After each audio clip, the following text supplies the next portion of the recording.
தமிழ்லயே பேசு, அப்பதான் புரியும் உங்களுக்கு. எங்க மக்களுக்கு எல்லாருக்குமே தமிழ் தான் புரியும்.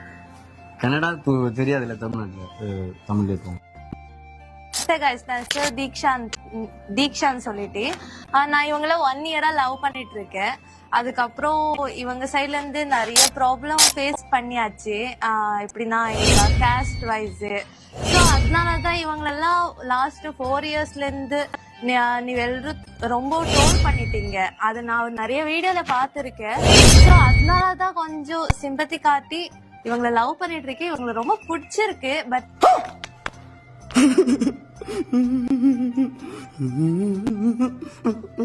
நீங்க எல்லாம் வந்துட்டு என்ன நினைக்கிறீங்க?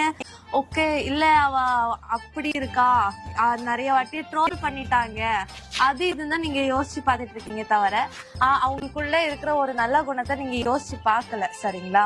அதனாலதான் இப்போ ஏதோ ஒரு முடிவு எடுத்திருக்காங்க. அது நடந்தா நல்லதுன்னு நினைக்கிறேன். நான் உங்ககிட்ட மன்னிப்பு கேட்டுக்கிறேன். அதுக்கு முன்னாடி நான் அந்த 4 வருஷத்துல ஜாதி பத்தி பேசிட்டு போயிட்டு இருக்கும்போது என் பின்னாடி ஒரு 10 பேர் தான் இருந்தாங்க.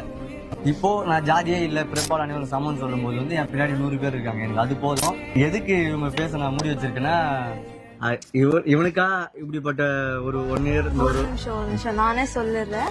இல்ல, நீங்க வந்துட்டு லாஸ்ட் 4 இயர்ஸ்ல இருந்து இவங்களை ரொம்ப ட்ரோல் பண்ணிட்டீங்க.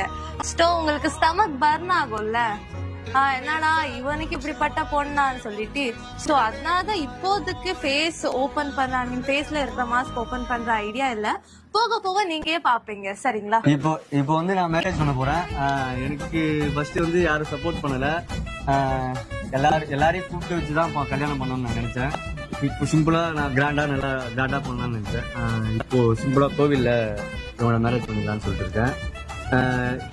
ஏதாவது எனக்கு மேரேஜ் சொன்னோம்னா கண்டிப்பா நீங்க கமெண்ட்ல சொல்லுங்க. நன்றி, வணக்கம்.